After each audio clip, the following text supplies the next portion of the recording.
What's going on, ladies and gentlemen? How y'all doing today? What's up, Lewis? How you doing? Shake, what's good, bro? Oh, no, living the dream, baby. And man, I tell you what, man. Uh, all I know is today's episode we're gonna be talking about. I have a new segment that I want to do, talking points. We have two clips that I want to play, and we're gonna talk about offensive linemen. And let's see if these offensive linemen, right, the offensive linemen that we have, could pick up the blitz when we come back.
New seasons, new gear. Show the world what it means to be a fan in 100% authentic gear. Fanatics, officially licensed everything. Get ready to dive into a new world of online shopping with the Fins Tailgate.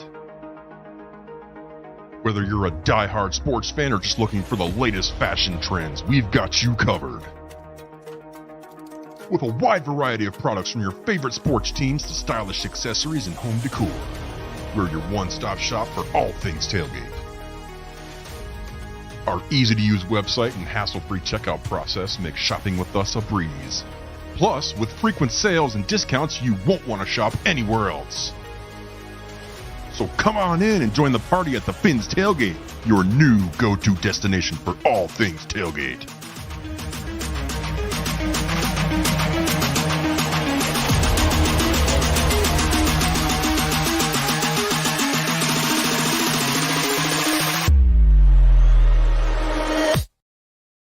Hey, what's going on, Lou? Did you like what I did before we went to the intro? Yeah, Yeah. for sure. And speaking of which, I just dropped in the link. I'm gonna be dropping this regularly. I have another channel with Larry K. I do In the Blender, LG Shaking the Pan. I do Happy Hour, and I am happy to. I'll let you do talking about it. But my man Lewis, aka Rabbit Dolphin, is teaming up with a couple other gentlemen. Like I said, I'll let you handle that, and go from there. Let us know what you got cooking in your new YouTube channel. Well, Shake, I definitely appreciate it, bro. That Shake just dropped the link. Yeah, me, Tony H, and our guy Alex as well. Renee We're Diaz? start- No, Nah, not that Alex. I know it's gonna disappoint a lot of people, but Yeah, no, not that Alex. But yeah, bro, we're just trying to start something fresh. Got a couple ideas that I think people will really enjoy because there's a lot of great dolphin content out there. We're not trying to step on anybody's toes or anything like that, but we're just trying to start something new and bring something new kind of to the community. So the channel's up. Go over there, subscribe for it. We're just crossing, the T's and dotting all the I's before we start actually dropping stuff. But there's going to be some amazing content that I think people in the Dolphin community is really going to enjoy. So, but I appreciate you letting us come up here and talk about it a little bit, Shake. I know. I know. I am going to be enjoying it. So what made you? What made y'all? How did y'all come about putting this new venture together? Well, me and Tony got a pretty good relationship over the past couple months. We built something that I think we both just enjoy being around each other, kind of interacting with each other, and kind of see the world the same, right? So I think it's easy to do content with that. Now, we might not agree on everything about the Dolphins. I think he sees the football team maybe a little bit different than I do. So I just think that dynamic of you never know what you're going to get, right? Sometimes we're going to agree, sometimes we're going to disagree, but I just think from an overall standpoint, I think people are really going to enjoy the show. And then Alex, I know he hasn't came around that often to where people kind of don't know him as much as they know me and Tony or whatever, but his impact on the show as well, I think is going to be something that is needed, because every time I've talked to him, knowledgeable, understands the game. And yeah, bro, I just think, a lot of shows, they do things one person at a time, maybe two people, whatever. I just think the dynamic of three people is just going to give something new to the community, bro. So it's, I think people are going to enjoy it. I can't lie. No doubt, man. Yeah, man. It's what's up? Shout out to CB83 in the building. What's going on, CB? Who? CB83. Never heard of him. And listen, all I know is CB83. I'm calling child services on you today because you were abusing a young boy today on Peach Channel. Hey, yo, abusing a little boy. Hey, yeah, yo, a young boy, not a little boy. I said young boy. Thank you very much. He was child abuse on the panel. Are you saying that CB83 is the Michael Jackson of the Dolphin community, Shake? Is that No, what you're saying? not that abuse, but no okay. Diddy, All right. no Diddy. Oh, okay, my bad. So, anyway, this clip I'm gonna be playing by Alan. This is whatchamacallit. This is a little 14-second clip on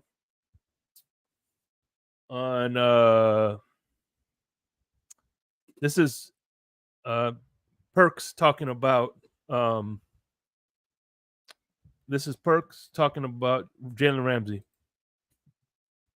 This guy is doing everything right, and he's setting a great example for that secondary. He was strong again today, and really what stood out was Jalen Ramsey against the run, something that he's not known for. So Jalen Ramsey bringing the energy and setting a good tone. This guy is doing everything. Setting a good tone. He's, as a matter of fact, there were some. I heard they were getting scrappy out there. Yeah, man. I think Jalen Ramsey, in my opinion, when the defense started stepping up last year, was when Ramsey came back. When Christian Wilkins started getting his sacks numbers up, is when Jalen Ramsey was back. So at the end of the day, I think Ramsey is going to be the X factor in this defense. I think he's like the Tyreek Hill of this defense. You know what I'm saying? So, what do you think, Lewis? Yeah, Shake. I'm sorry, I was getting my daughter in the shower. But yeah, bro, I think no doubt.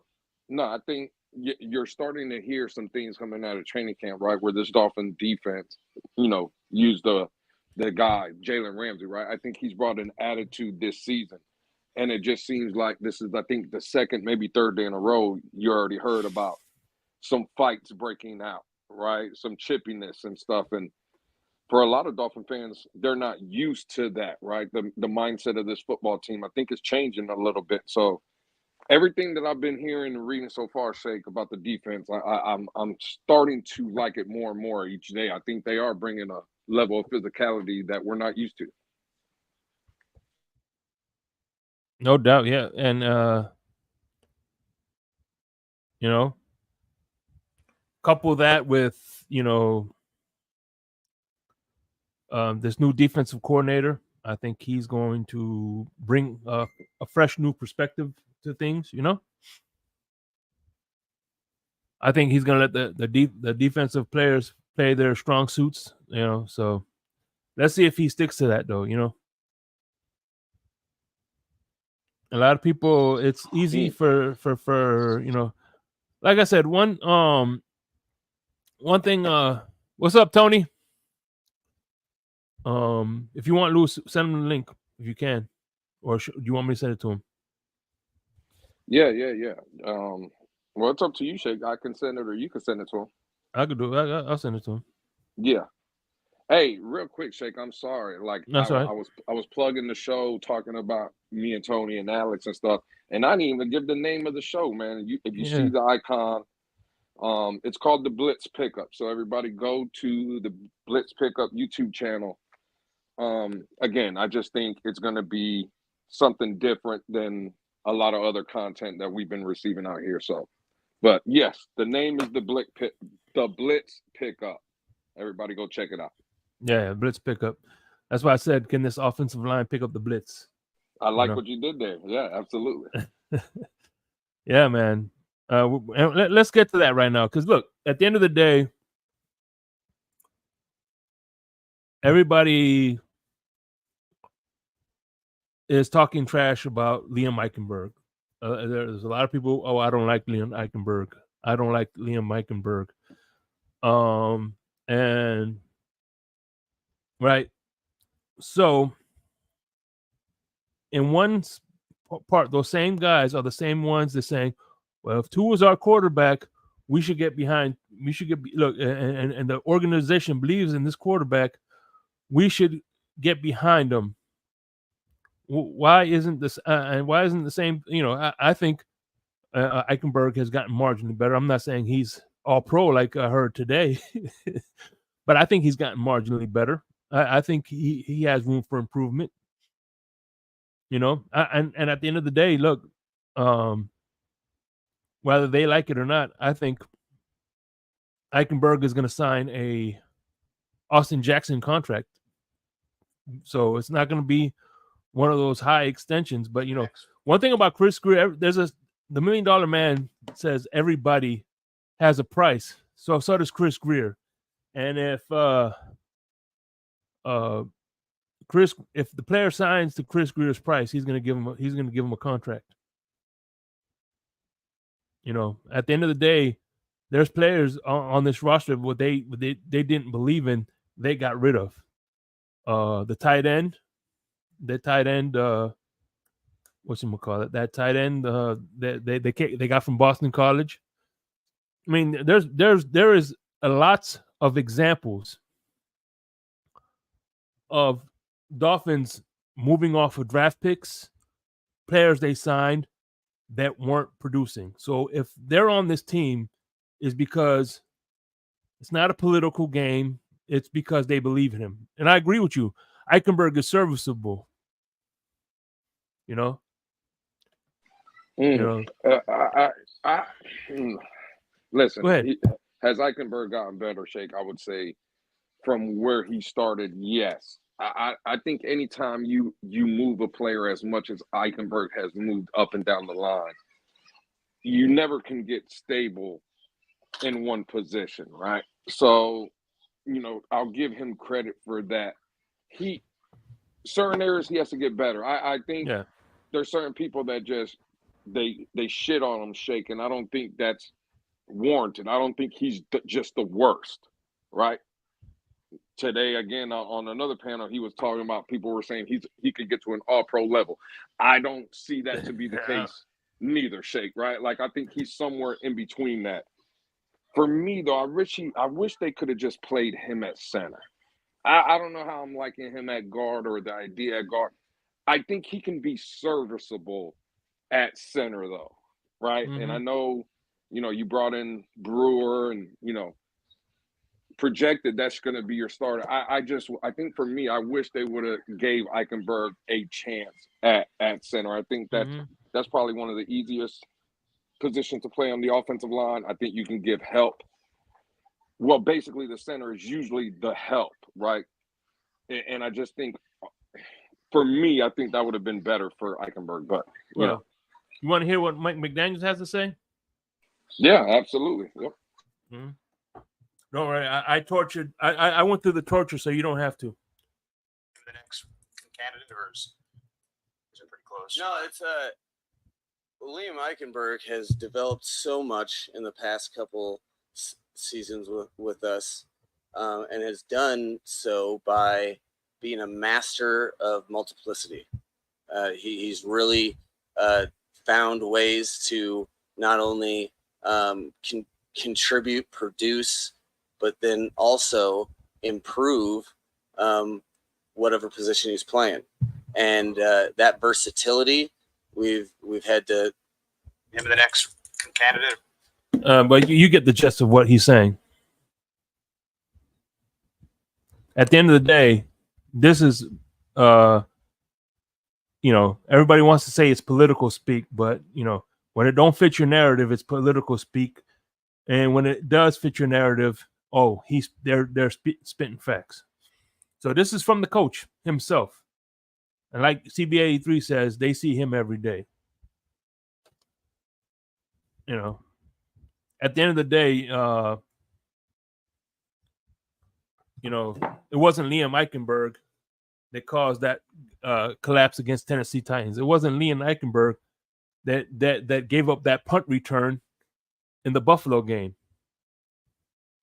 And it wasn't Liam Ikenberg who made the fucking weather in Kansas City below 15 degrees. So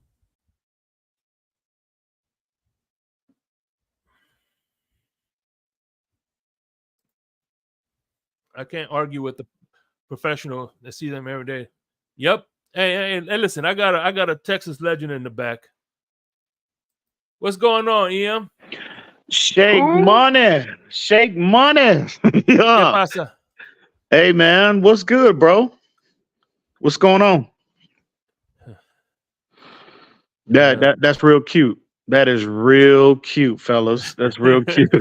Hey man. Hey, Shake, I'm gonna have to get up out of here, dog. I've made in 2024, I made up a new rule. I'm not on panels with people I've never even heard of or know. Yeah, I'm staying away from that. I've been getting in too much trouble over the years, Shake, dealing with people I don't know. So I'm a bow out here. I don't know this gentleman.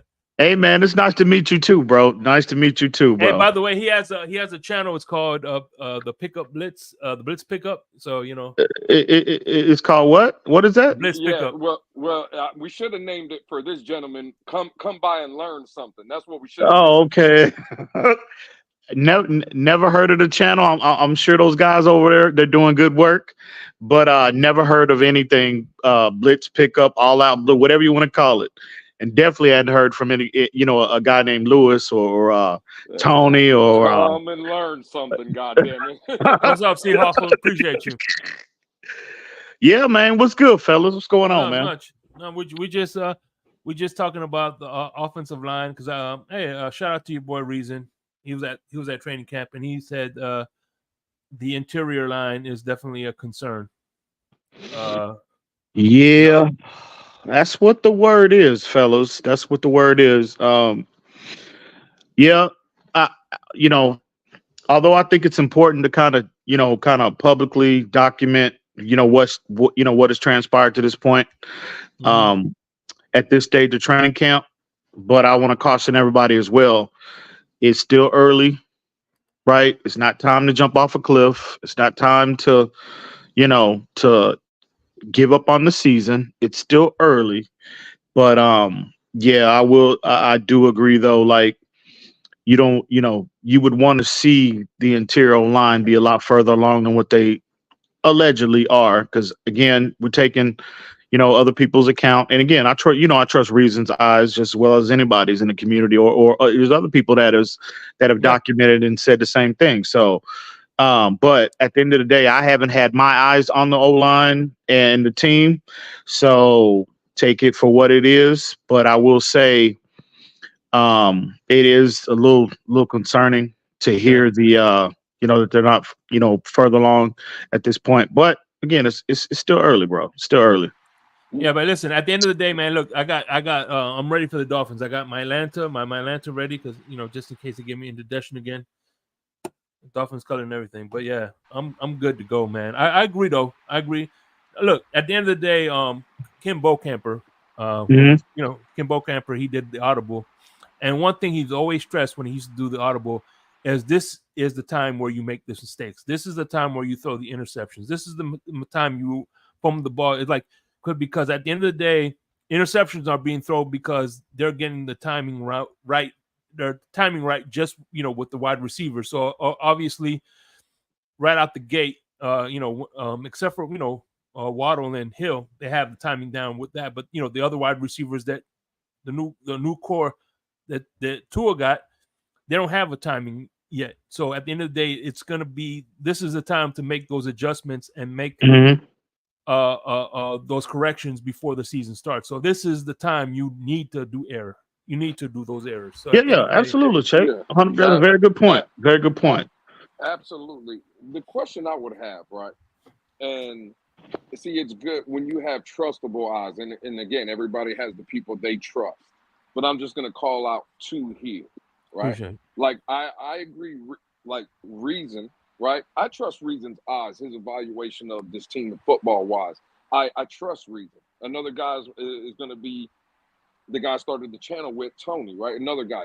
They're both at camp. So the question, I guess, for you, Shake and EM is, why is it that you get all these reports? Because I'm going to be honest, yesterday I'm working, I'm getting all the reports, and it just comes off as, man, the Dolphins are dominating this practice. That's by all accounts, right? Like offense and defense. Everything I was reading come across my board or screen was Dolphins dominating the day. Then I go and I talk to certain guys that were there, Reasons of the world, Tonys of the world, and their opinion is just way off. Who? Well, are you talking about, Tony or Reason? Which one are you talking No, about? no, I don't know the Tony guy. Who's this Tony guy? Well, that's my guy. Like I said, Okay, I don't, hey, never met the guy. the owl's already out. I see. That's cute. That's real cute, Shake. The owl's out. But nah, bro. Like, why do you think that is? Because I know everybody sees ball different ways, right? But it just, some of the conversations I had yesterday, and then some of the things I was reading earlier in the day, bro, it just, the math wasn't mathing, bro. You see what I'm saying? Like, why do you think that is? Well, you have to consider the source, right? And also, you have to consider, who those sources are employed by. So, again, I will use Travis Wingfield as an example, who I hold in terms of football, the details of this game, I hold him in the highest regard. But let's be real about it. He's an employee of the Miami Dolphins, and just like any company, right? They, in terms of what they project out on social media, it's a very guarded approach that companies take, because obviously no company wants anything negative, to be reported about their respective companies, right? So I think Travis is kind of, his obligation is obviously to the Miami Dolphins. And again, I don't know if he was told this or whatever, but it just appears like, and not just him, but you can go, you can overlook the whole NFL landscape, and you can look at other individuals that are employed by their respective teams. They take the same approach. Now, when you look at, again, I think where the contradiction comes into play, you have one guy, him, who I just highlighted. He has obligations to the organization. I'm sure the PR team has him. They kind of have guidelines about what they would rather him, leak and make, put out there for the public, and they have things that they would rather him not do that, right? So, but where the contradiction comes in, I think that people that are not, affiliated directly with the Dolphins, they have a little more leeway. They have a little more, they got a little more leeway to kind of just, highlight not only the good, but also the bad. So I think that is where the contradiction comes into play between, all, these beat writers, your Omar Kelly's, Pupars of the world, Dave Hyde's, Wingfields, et cetera, et cetera. So, but again, you just have to pick, I say this all the time. You just got to be mindful of that. And you just got to pick and choose who you listen to, a little more, a little more wise about who you listen to and whatnot. And, but at the end of the day, that's just the game, man. That's just the PR game that's always being played. And it's just not a Miami Dolphins issue. That's a league-wide issue. All these teams take the same approach. So it is what it is. Real quick, though, Shake, I know it's a little early, but I'm going to hop in this goddamn chat real quick. No, yeah. Real quick. Who do you want me to pull up? Who do you want me to pull up? Where'd it go? Let me see. Hang on. Man. Where'd it go? Hang on. Give me a minute, Shake.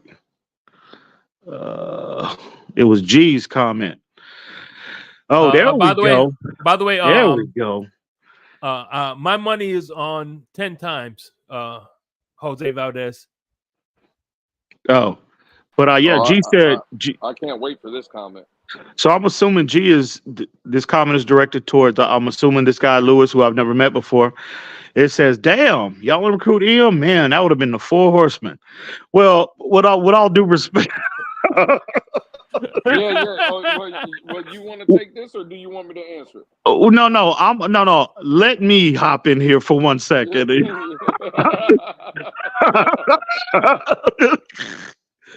Hey, like I said, I want to reiterate, I never met those gentlemen, whatever they got going on over at the Blitz pickup. I'm sure they're all good, I'm sure they're good men and whatnot. But at the end of the day, listen, in terms of the recruitment of EM Dolphin fan, well, I don't think that would necessarily be the best move, because EM is his own self-contained entity. EM, that name EM right there, EM Dolphin fan, that brand EM Dolphin fan, that might be and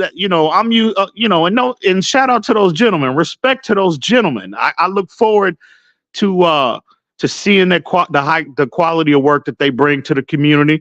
But at the end of the day, EM is his self-contained. He is his own entity. He is his own. How do you put it?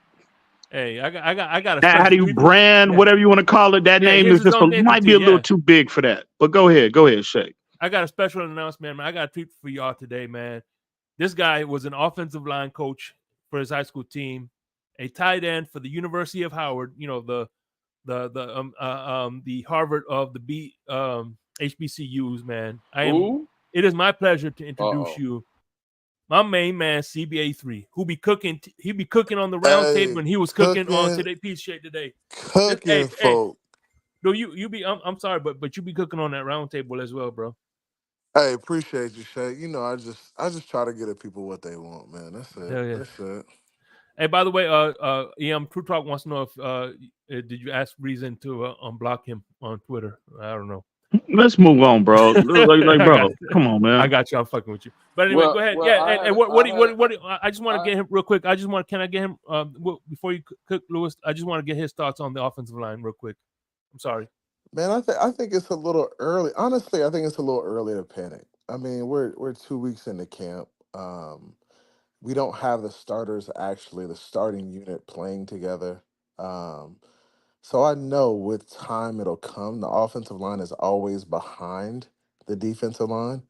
So it's just a matter of them catching up and getting into the rhythm. And also, you got to get Armstead in there. You got to get guys in there. So once you get your guys in there, your starters in there, things could look a lot different, right? It can look a lot different. So I think it's a little early for people to hit the panic button and be like, oh, we need to go get somebody. Of course you want to get somebody. If you can add guys to the room, add bodies, right? But I think it's a little early to panic. I think, with time it'll come. As long as the unit can stay healthy, I think we'll be all right. Now that's saying a lot because they haven't stayed healthy. But as long as they can get into the season and stay healthy, I think we'll be fine, bro. Yeah. Listen, I would tend to agree with that, but I just can't let that comment go because, G, I'm gonna be honest, bro. I know we troll a lot, but EM is a real close personal friend of mine, and I would have loved to have him. And I think you might see some appearances, right? I don't want to put words in the man's mouth. Yeah, once I meet those gentlemen, once I meet them for the first time. Yeah. But what I really wanted to ask, right? Because I heard. Hold on, before you do, man. I got to do another announcement. I got to give another proper announcement to your co-host, of the Blitz pickup. Oh, the one, the only, who was at training camp himself. Absolutely. The one, the only, my main man, Tony. What's going on, Tony? Who? Fellas. Who? Tony, boy, I heard them owls was out deep at training camp today, flying around. All them goddamn owls was out. Well, Who? I was just, Who? I just wanted to ask the question though to EM though, right? Because again, I even think Tony would agree with this. We would have extended that olive branch, right, to make him, the fourth member. And again, I think there will be some special appearances. I don't know about that, Lewis. Oh, okay. Well, I know you up here, but we ain't got to be nice. We ain't got to tell lies. You got to tell lies. Well, Tony, hey, by the way, are you in the bathroom, Tony? You taking a no. Huh? Okay, my bad. Well, Tony, I think. Damn, Shake. I'm just saying, the echo. It sounded like echo. I thought he was in the bathroom or something like that. Mm. Hey, Tony, I think you're gonna like this question though that I got to ask, right? Because I've heard from a guy that's not on the internet, right? I want to reiterate that I haven't heard this statement on the internet. They never on the internet. Yeah, I haven't heard it on the internet. I've heard it off the internet, right? But I believe EM, and I just want a little clarification on this. He's either he lives in a gated community or he's thinking about moving back to EM. Can you elaborate on that a little bit? Because what do you mean by the gated community comment? I don't know what you're talking about. What you talking about? I have no idea. I have no idea what you're talking about right now. Hey, by the way, for them toes. That's all I need is them toes. Hey, Lewis. Hey, real quick, man. About making an appearance on your show, man. Listen, I was doing a show called In the Blender. I had you, Tony, OJ McDuffie. I had some Marissa Marino. That's why they say never meet your heroes, man, because they disappoint you, man. That's all I gotta say. Be careful who you call your heroes, though. Elaborate on that a little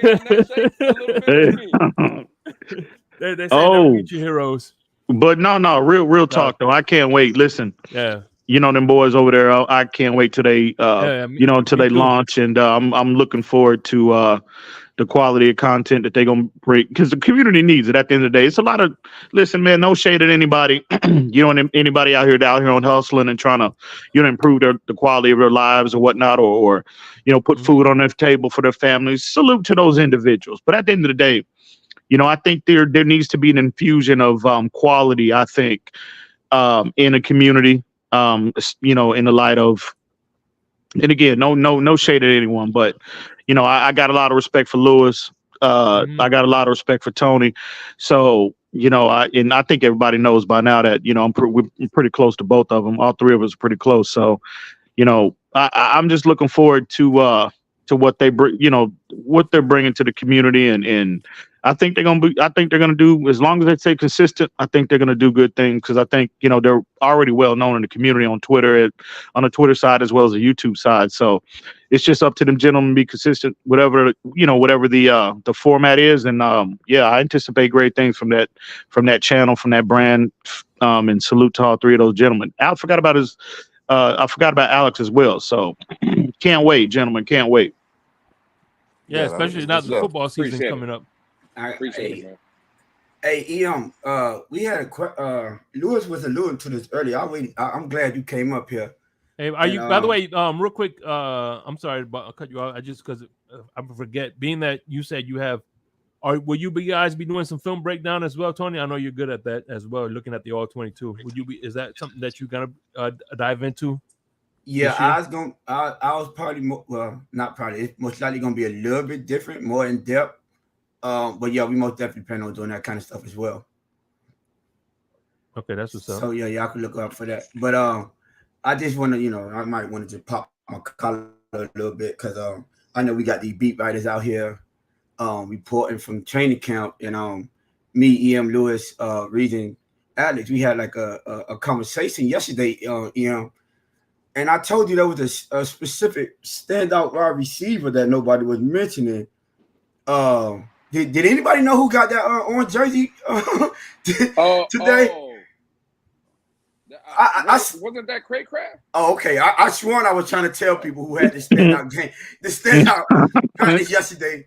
I just wanted to make sure everybody understand that. Well, I saw his Ikenberg get the orange jersey too, but y'all be you clowning know him. what, Tony? We should have EM read off them three-time award winner. Yeah. No, but listen, man. They're not talking about it. And that's why it's good that you got people like me, Alex. The reason, shout out the reason put up at the today, and really? Oh yeah. Did y'all link up? Yeah. He hit me up and everything. Hell yeah. Pull up on man. Hell yeah. That's what's up. Yeah. We supposed to be linking up a little bit later. I don't know if he was trying to do a get together. He told me he'd hit me up if he get enough people to get that. I told him I most definitely pull up on him. He was real cool, and shout out to him for setting that up. But he was real cool. I ain't gonna lie. He was humble, down to earth. He actually spotted me before I spotted him. You get what I'm saying? And he called me out. I went up there and chopped it up with him. Then he actually came to our section and we all watched the training camp together. So shout out to Regent, bro. So you said he real humble dude, down to earth, cool cat, huh? Yeah. That's on the contrary of what a lot of the narrative is in the community about Reason. So I can only that's what's up. I can only go by my experience, so I don't know what the other people be doing. I'm just saying how I was treated. That's what I'm saying. But it's good because it wasn't also this certain individual that they kept pushing out to these our fan base, saying this Tanner Connor character, like. I saw his tweet, bro. Like he said, bro, I don't know if y'all caught his tweet, but I saw he tweeted out earlier about where's all this Tanner Connor fuss? What is all that about? He was like, hey, he wasn't noticeable at all. Like he didn't even know who, like basically he hasn't done anything to warrant any type of attention, bro. That's so Mark Kelly kind of putting out them tweets, right? About Tanner Connor? Well, he ain't the only one. It was him and it's other people gassing him to dive. It was a lot of people gassing. That's all I kept hearing. But they had one as an interviewer. So I mean, when you come on somebody's show, of course they're gonna push you. I don't care about none of that. Your job is to report what goes on in training camp. Not to lie. I'm just saying he could show up on the training camp all he want. I mean, on your podcast or your show or whatever you have. All he won't, but he needs to show up on the practice before you saying he's making this jump. He's been impressive in training camp and all this. No, I haven't seen it yet. And we last night after we had that conversation, I said I'm gonna make it my business and put emphasis on what Tanner was actually doing. I mean, Julian Hill scored. He had a nice seal off for H. to score. He had a nice block. You see John Smith scored twice, but where's this Tanner Connor fella? Where's this the improvement and the impressive stuff that he was supposed to be showing that I'm just not seeing? Which just like I said last night, if I'm reporting and it's the same as these beat writers, then I'm doing something wrong because it seems Tony, did you go to that practice where they said he balled out or whatever? I went to every single practice, haven't missed one yet. Oh, okay. So you would have saw it. So exactly. So I wanted to ask. I've been asking. Maybe it's me. So I was glad that I had got the opportunity for Reason to pull up, and I asked myself, "Hey, what you think about Tanner Connor?" He said the same exact thing what I've been saying the whole time. I don't see what the hype. I haven't seen it. Granted, it was one practice, so it was his first practice. So we went out there again today. Same result. Like I don't understand what this Tanner Connor, what they trying to push a narrative or something, because he's not showing up, and I think that we need to report. If we're gonna report it, let's report the good and the bad, good, bad, and the ugly, because that's what's actually happening out there. You know what I mean? How has Janu been? Because they say he's been dropping. Janu been up and down. He has some good days. He has some not so good days. I see they using him. They used him on the end around a couple of times before earlier in the training camp. Like I say, he scored 2 touchdowns today. So he's on the up. I say he's on the uptick. I would say that. He's most definitely tight end 1. He caught 2 or huh? No, he caught 2. He caught 2 touchdowns today. So he's most definitely showing that he's tight end number one now. I would say Jordan Smite is a better blocker at this time, but Julian Hill, I outblock. Julian Hill had the past 2 days. Julian Hill has showed more these 2 days than he did the whole training camp, and this is what I really pay attention to. You know what I mean? His blocking, it was completely noticeable. Like you saw, he had the key block to spring either H, I think it was HN on that touchdown, and then Tua hit him down the sideline, and boom, touchdown down the sideline. You see, he's making his presence felt out there, and he's popping out on the camera. Question: is it possible that Julian Hill jumps Durham Smythe and we go with Jonnu and Julian instead of Julian? I wouldn't get to that. I mean, Durham Smythe had a down practice today. I mean, I'm not gonna say it's not possible. I'm just not at that point right now at this moment. So, but if he continued to have practice like he did today, and he could continue to flash like he's been doing the past 2 practices, I don't see why not, because the name of the game is get the best players on the field. So if he's clearly your number 2 tight end, then I have no issue with them saying, well, moving him up the depth chart. We're not just putting people up because they've been on the team and we know Dorn Smite as being tight end number 1. If a guy is out practicing you and out playing you, I'm all for you getting your position took based on performance. Yeah. You know, Tony, let me ask you this real quick. My bad, Lou. Go ahead. No, go ahead. Yeah. Okay.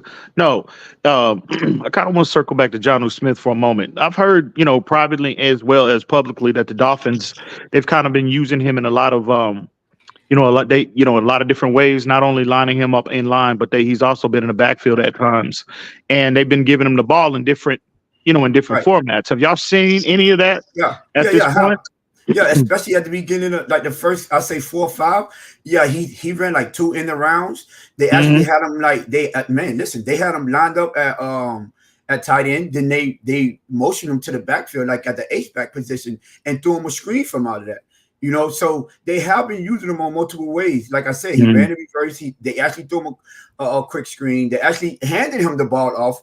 I saw on 2 separate occasions that he got the handoff, like on a jet sweep. So yeah, they look like they're going to use him as a weapon and not just tight end. They're just going to use his skill set. He is pretty fast for to be a tight end. So they're using his skill set and multiple, and they've been doing the same thing with HN.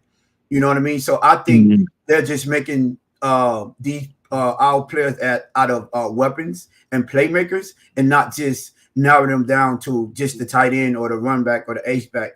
You know what I mean? So, which is encouraging, and I'm kind of looking forward to seeing how it pans out towards the as the season progresses. But so far, I would say it looks like they have a lot in store for Jonnu and all the weapons for that, but just specifically Jonnu Smith at this point, they've been putting emphasis on getting the ball in his hands in multiple different ways. One thing I want to get ask is very the encouraging kickoff return. The kickoff return. Who have you been seeing kick and punt return? So anything on that? I want to give y'all a tidbit, and let me give first of all, let me give Reason his credit, because he told me today he spoke to certain individuals and they said if you looking to buy or sell stock in Braxton Berrios today, you might want to start selling because Malik Washington has been impressive. He had another impressive I think he had the best catch today by far out of any receiver today. Also in that kick return, they had returning them. He'll catch him in maybe, but he wasn't really involved. But they had at one point it was Malik, Shorts, and one more Achan, all taking turns returning the kicks. He was the one that actually, if it was live football, he would have took that one to the house. So if you're looking at what we use Braxton Berrios for, right? And him being more of a threat in a slot and deep threat, right? And now he's showing up in special teams, bro. Like what is the purpose of keeping Patrick Berrios on his team when you got a cheaper option, a rookie that's actually outshining him in practice? And it's not my fault that you're not being able. I don't know if it's injuries related or they're just trying to see get more looks for Malik Washington. But he's most definitely making the most out of all of his opportunities for sure. Well, Tony, let me ask you this. Going back to kind of the way Shake Money started the show, he played Mike McDaniel's presser, a little bit of it, of when he was talking about Ikenberg. I know last night we were having some conversations about the O-line and what you and Reason kind of had seen yesterday. Today's practice, how did the O-line, was it better than yesterday, worse than yesterday? Where did you see that O-line come together today? All right, so I wasn't impressed. So let me start out by saying that I wasn't impressed. It still look, the interior line is still not. It's a bit concerning at this point. I didn't see as much as yesterday, but they was completely dominant yesterday.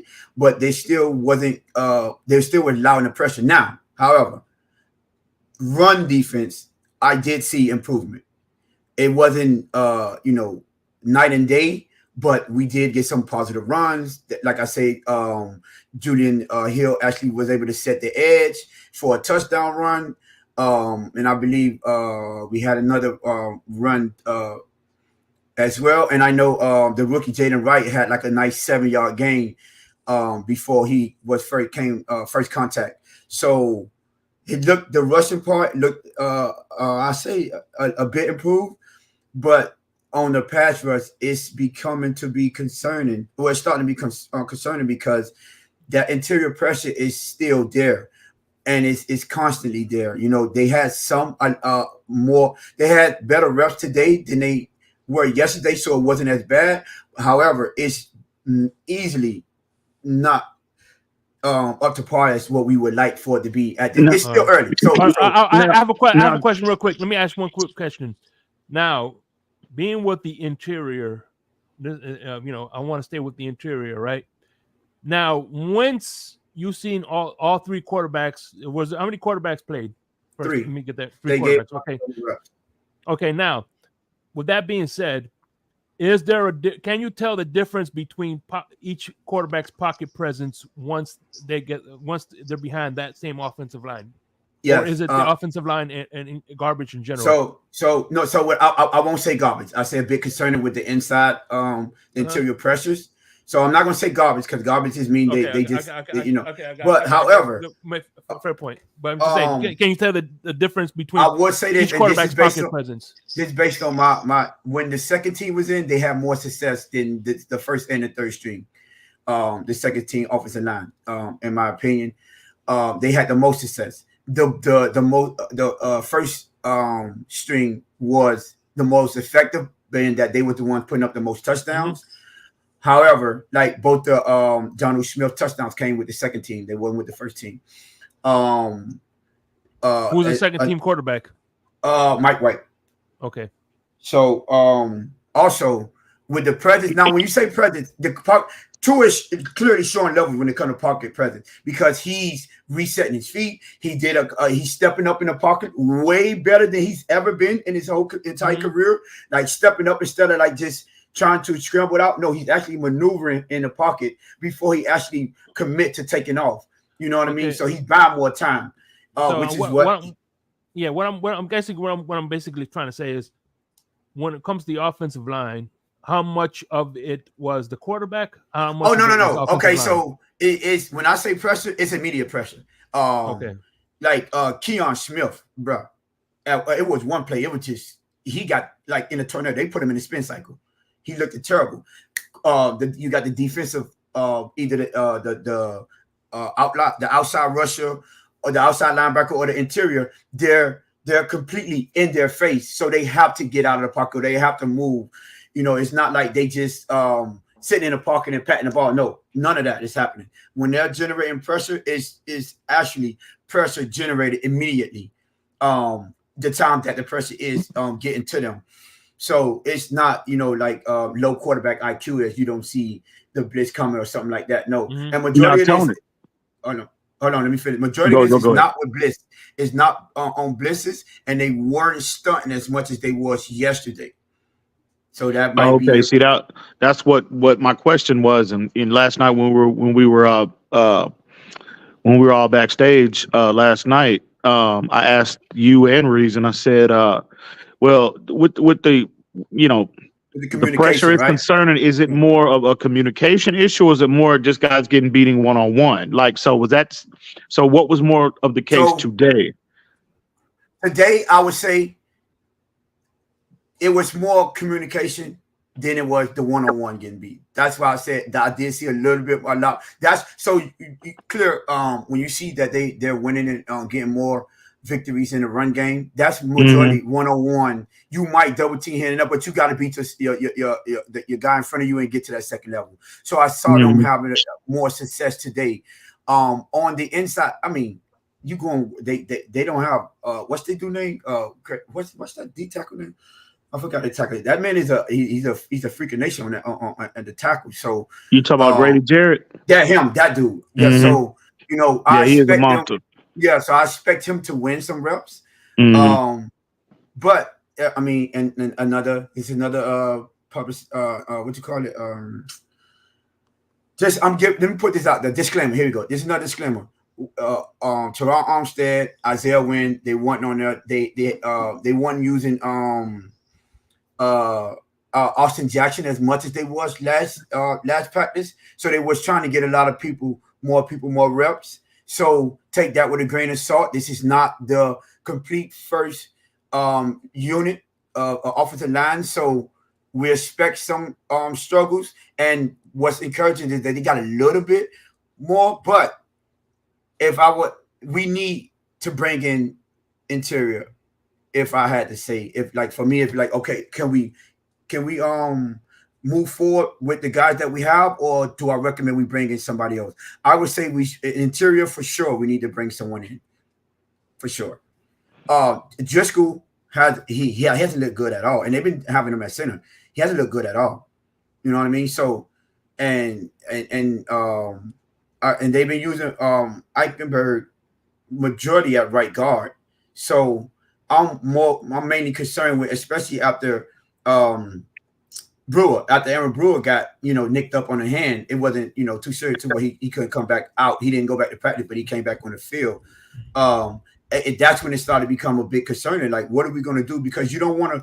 I don't think you want to move Ikenberg to center after you have been having practice at right guard the whole time.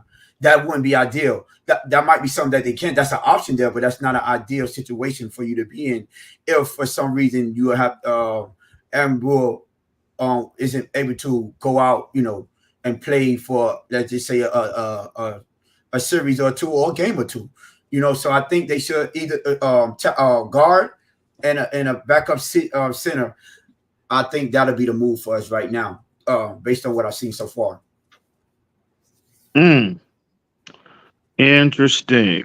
Yeah, Now, see, I would agree. Like, I think you've been having them at right guard, so I would agree with what you're saying, Tony. I just think last year when he played center, right? He came in week 4 when Connor got hurt in Buffalo, right? We know that game was kind of a disaster, right? But I think the more he played center last year, and I'm talking about Ikenberg specifically, I do think he got better, bro. Like, no, for sure. again, I don't think Eichenberg's ever going to be an all-pro player at any level of the offensive line, right? But I do think that, and again, I said it in the beginning of the stream, I think his best position would be center, though. Maybe I'm wrong or whatever. I mean, I agree with you.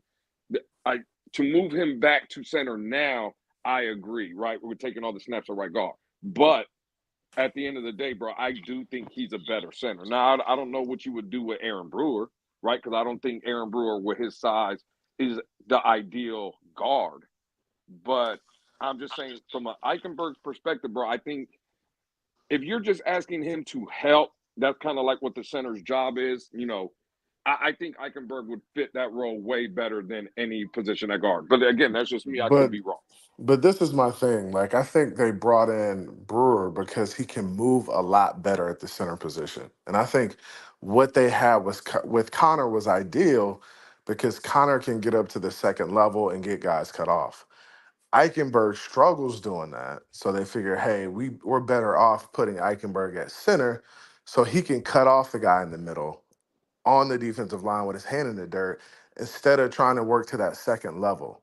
So I think their idea is, hey, let's get a guy who's fast, athletic, quick at the center position, and then hide a guy like Eichenberg at guard because we can get away with having him block on the first level as opposed to him going up to the second level and climbing and trying to cut off a linebacker.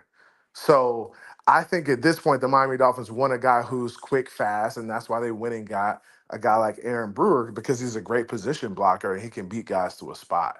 And Eichenberg just can't do that. Yeah, when you put Eichenberg's tape on last year and you isolated him, you evaluate him primarily at the center position, you clearly see he struggles to play in space. And Yeah, with he this just can't scheme, do. Yeah, the he just can't approach move. you want in an ideal scenario, you want a more athletic option on that in the middle of that line at the center position. Um, at least so. I think again they don't have any other. It's not. I think the reason why Eichenberg is the next man up in terms of, being the backup center in the event. Obviously, Connor Williams going down last year, and now Aaron Brewer. They don't have any other options. So it's not like they're saying, "Oh, well, Eichenberg." They're picking him based off his skill set, and okay, we think your skill set will translate. Immediately to that position. No, they don't have any other options. You know what I mean? He snaps the ball at a decent level, right? And we all know how much of a disaster that has been, right? With guys that have even played the position, like those undrafted those undrafted centers that they had that they cut recently, right? We heard about all throughout the offseason about they couldn't even fundamental snapping the football was a massive issue, and so at the end of the day, no, And I it's gotta respectfully disagree, Lou, with that on a little bit. I think and Eichenberg is more. EM, it's a massive issue because guys aren't quick enough to snap the ball and still move and get to a spot, right? Help, snap the So ball, process the it, defense, snap the ball, exactly. help, and climb. That Yeah, is it's that just is too much. extremely It's too much difficult. for guys that are slow, right? So you got to be able to snap the ball through your legs, cut guys off at the first level, and then climb to the second level and get guys cut off. It's just too much for Eichenberg. But Again, but Eichenberg right there. See, let me stop you right there. And okay, again, I'm not saying that this is not correctable with Aaron Brewer, but I would say Aaron Brewer, as of now, can do 2 out of those 3 things because he's having problems snapping the ball. It's under Well, center. He's having yeah, snaps. yeah, yeah. I agree with that. I agree with Again, that. yeah, but yeah, when I yeah, look, when yeah. I think, so when Hey, I think but of Eichenberg, But it's worth noting that it is getting better though. It's Okay, getting yeah. it's getting less and yeah, less and so concerning. absolutely, it can get better. When I was talking about with Eichenberg at center, right? He could do 2 out of those 3. He just can't. What's it called? He can't get upfield. But I you get lose it. a lot, Lou, but and that's the that's most important aspect, yeah, though, yeah, Lou. yeah, I That yeah. agree. that is the I'm most just saying. important aspect. Well, all I'm trying to do, fellas, is trying to fit in where we could fit in Uh, Eichenberg. Right? Yeah, That's I yeah, all I'm thought and I, trying to snapping and the I do. ball get Well, I was think important It's too. not at guard, bro. I think guard is his ideal spot because you know athleticism, mobility is not his strong suit, right? So when you get him, when you play in that right guard spot and you're asking him to, generally 80% of his matchups are going to be with lesser athletic guys in terms of defensive tackles, right? So for him to play in space and be able to handle himself against, DNs or it's too defensive much. tackles, It's too that's much. a lot Yeah, easier for him as opposed to yeah. getting to that second level and identifying a linebacker or being able to successfully engage I with a agree with all linebacker that. But or see, a defensive back. You But see see, what I'm saying? this is my thing too. Like at the center position, not only do you need to be able to climb, but you also need to be able to dig guys out. Like you got to be able to dig them out of the middle of the field. So if you got a shade over you, I just don't think Eichenberg size wise. I mean, let's look at his profile. He played tackle at Notre Dame, right? He plays tall, he plays high, so he doesn't play with a lot of leverage. So it's going to be harder for him to dig a zero out, dig a shade out because he's just used to playing higher than that. Like he's used to playing upright, getting in his pass set and blocking guys like that. So it's much easier for him to transition at the guard position, right? To go from tackle to guard than it is to go from tackle to center, just because it's a totally different type of blocking when you're in there. And like I said, the Miami Dolphins just want athletic guys at that center position because they want guys to be able to cut off the Mike linebacker and the scraping linebackers. And if you don't cut off those scraping linebackers, bro, most of them are not, they're not getting the yardage that you need. Because if you don't get those backers cut off, you aren't seeing the second level because they're going to make the play every damn time because they see it. I don't understand I understand his draft status, right? What they gave up, what they invested in him, which is why they're forcing. It appears to be forcing Liam Ikenberg, trying to, hopefully the light bulb comes on, or but he's just athletically, bro. He's just not a fit with this game. He's just not, never has been, and I don't think he ever will be. And he's not from a physical power standpoint. He hadn't developed that aspect of his game to really, okay, well, if he's struggling, maybe moving laterally, maybe you can kind of, put him in a phone booth and maybe kind of employ some more gap schemes, but he can't even move. He can't even, he's not a good drive blocker because he don't have the functional strength to excel in that format. So I've always wondered when from the day we drafted him, right? Initially, he was supposed to be the right tackle. I was like, well, limited athleticism in terms of his mobility, short arms, right? Which we all know, again, for arm length is huge at the NFL level. And I just wondered about the ideal then, him, the fit at tackle at this level. Then on top of that, you transition him to inside, and the physical limitations are even amplified even more. He's still at this point, in my opinion, based off what, how I evaluated him last year from a film perspective, he still don't have enough power. Obviously, the mobility is not there for him to excel in this format. But then again, like I said, he don't even have the functional power, the anchor to really be where you can isolate him in a phone booth and employ more gap schemes. He had that aspect of his game hadn't developed enough to this point. So I don't understand from the the coaching staff's intrigue with this player. I think it's primarily motivated by the investment that you invested in him, 2nd round pick and a 3rd round pick to trade up to go get him. So, they do the same thing. Hold on, then they do the same thing with that tight end they traded for Ramsey. They moved off of him. They invested a couple of picks on him. And but you got Jalen Ramsey in return. I mean, anybody's making that trade. I mean, if they're only asking a 3rd round pick and Hunter Long, hell yeah. I mean, but we where's all the trade package been out there? Hunter Long was just somebody to get rid of. They were going to get rid of him anyway. Well, I mean, I don't know. He was only here for a year, so I mean. I just think, when it comes to Ikenberg, I think they drafted him to be a tackle, and it just really didn't work out at the position. I feel like he doesn't have the athleticism to play tackle in the NFL, and he can't. He just lets guys run the hump. So I think they figured, hey, we put him at guard, and I think they see him every day. Like, we got to take this into consideration. Like, they are evaluating film every day on these players. That's why they get the reps. So if he's in there as a starter right now, it's because they feel like they've seen enough throughout the seasons, because he's played a lot of NFL reps. Like, whether we want to say he's bad or not, he's played a lot of NFL football. They haven't been great reps, but some of them have been good, and I'm sure he's shown flashes, and that's why he's getting an opportunity. Well, at the end of I the don't day, think though, I don't think those flashes have been good enough in my opinion. Now, you got to consider now. Listen, they are all in on this Liam Ikenberg experiment, but I think they're doing this team a massive disservice, because we all know once you get to the postseason and you play these upper tier teams, right? You're only as good as you are up front, and for them, I just don't. I have to question, and again, I'm not questioning because they know a hell of a lot more football than more likely I will ever know. But I just have to question what you're seeing. What is he showing you, on a practice field 6 days a week to really, that cause you to position yourself to where you've basically pushed all your chips on the table with Liam Ikenberg in a situation where you're in complete win now mode. This is a win now type situation. Right. We know that Super Bowl window is wide open right now. And I mean, I just don't, I just, if I'm going to be critical of the front office, Chris Greer, Mike McDaniel, et cetera, I think this will warrant the majority of the criticism because But the EM, a approach that question you for you. hang on real quick, the approach that you taken on virtually every other position, significant on the team, you have invested greatly. But it's like with that right guard spot and really the O-line in general, other than maybe with the exception of Teron Armstead, the investment hasn't been as steep as it's been in other key positions on the team.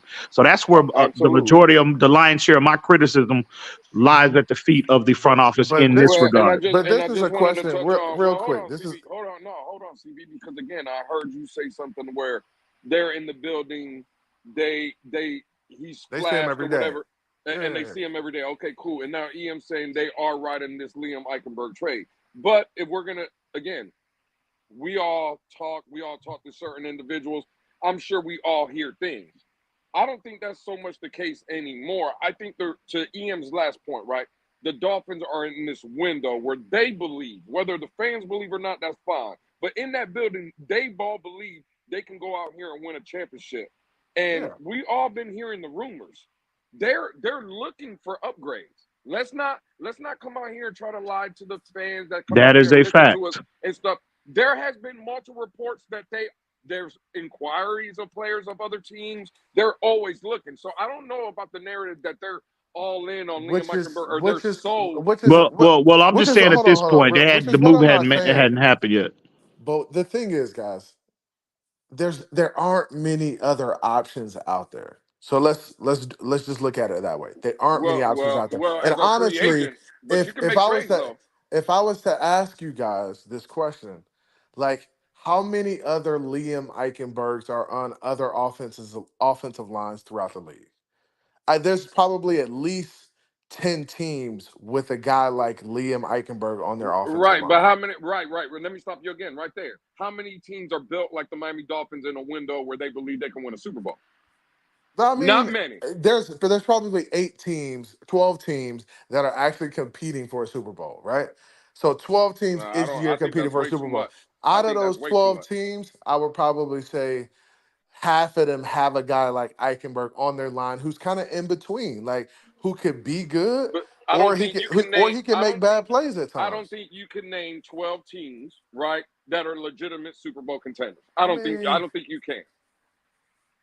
It, I'm bro, just it, saying in it general. honestly it comes Nah, bro. down to like between 8 and 12 teams, and honestly, it comes down to who can get lucky, who can stay healthy, and who can make the plays.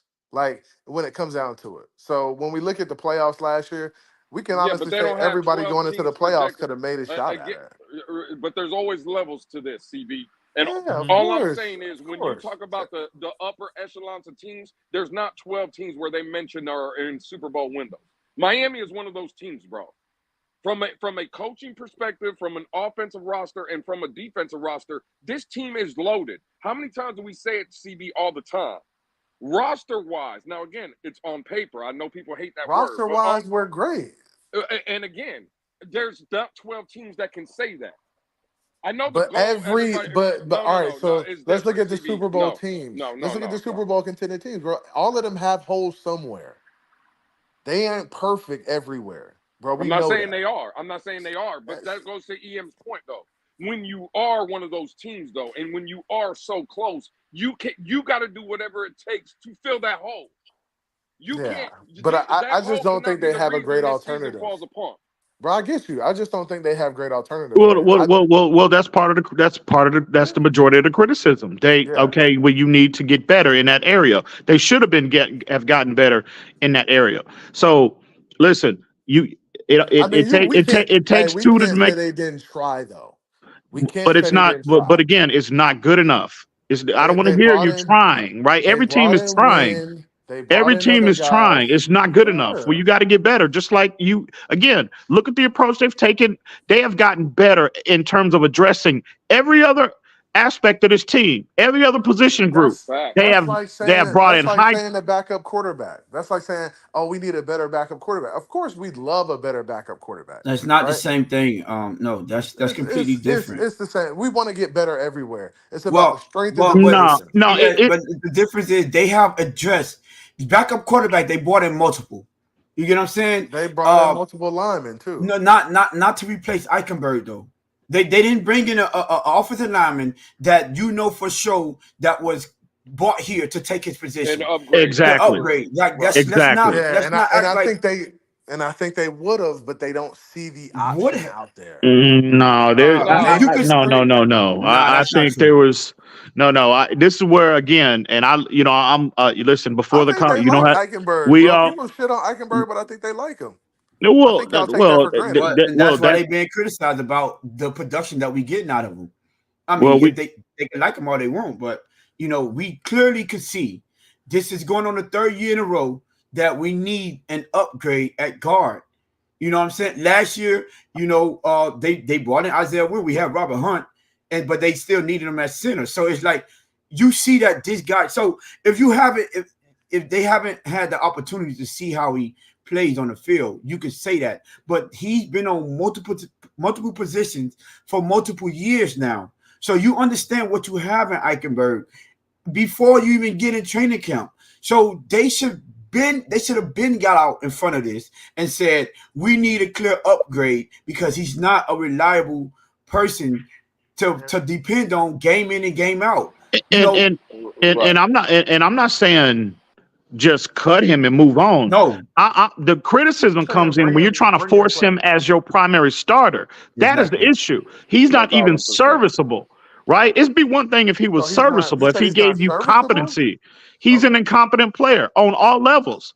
This is a fact, and I just think, bro, So that Mike the McDaniel learning is. curve with Liam Eichenberg was too steep. I think when they drafted him, again, I felt like he was behind the eight ball athletically. All of these, skill sets that we highlighted that he does not have, right? At some point, bro, and again, you're in win now mode. You are in it. There's no excuses anymore. We have, again, with the roster that you have in place, ownership wants a return on that investment.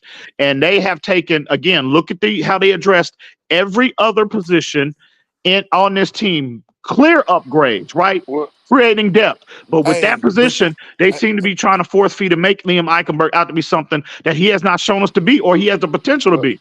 and I get Ian, it, but let me give two examples, right? And this is so when they let Jerome Baker go CB, right? They just didn't say, "Oh, we're gonna fill that hole with Channing Tindall. and Luke Riley." They went and Channing got a clear- Tindall. exactly Duke Riley, Channing Tindall. They didn't say that. They went and got a clear upgrade, right? In Jordan Brooks. Then they Two followed of them. that up with Two of Anthony them. Walker Jr., right? They went and did that. When they let go of Xavier Howard, right? What did they do? They went and got a clear upgrade in Kendall Fuller. At this point, I love Xavier, but let's call it for what it is. The last 2 years, he was falling off. That's what we're saying. Not cutting Liam Eichenberg or not having him in a backup role, but to Ian's point again, forcing him as the starter. No, his play is not warranted of that. But It's see, just I not. don't think their idea is for him to be the starter. I think their idea is for when to be a starter, Well, and who's when playing the other guard though? They've and when been it's not playing him as a starter. What are you talking about? and when They've it's been not a. force feeding him as a starter since day But one. So who's what playing I'm right guard, CB? If he's not slated but at the when starter, you said what? who's playing right guard if they're not slating Ikenberg to be the Yeah, that's starter? what I'm saying. Isaiah Wynn's the left guard. Who's playing right guard? I think you move Jones over, and you Nah, see, have nah, that should you not play, happen. No, and bro. I think Clearly, Wynn would be the left guard. Liam Eichenberg has been the plan all along, bro. And again, I am basing the reason why the primary And I motivation for that is the investment they made and him, because Ian, we know how honestly, stubborn Chris Greer is with his draft picks, and all GMs but are. I get it. is it? But let's look at this. Is it really Chris Greer? Mike McDaniel got on the mic today, Shaq, and what did he say about Liam Eichenberg? What else is he supposed to say? Well, I mean, It's like he said what he why just would he said. lie? I don't understand why he Coaches would say, do that "Hey, all the time. What are you talking about? I don't So is he understand." It's lying about called being Tua then? political correct. So was he being correct about Tua then? Bro, I mean, let's be real. I'm He got asking on the the mic question. and said Oh he shit! has had tremendous development. Hold on. No, Tremendous I- development. Wait a minute. Let me play the clip real quick. Let me play the Please play clip the real quick. clip. There you go. Isn't pretty close. No, it's Liam Ikenberg has developed so much in the past couple seasons with us, and has done so by being a master of multiplicity. He's really a master. found ways Wow. to not only contribute, produce, but then also improve whatever position he's playing. And that versatility, we've had to Him the next. There you go. A master. What has he mastered? Master. What has he mastered? Bro.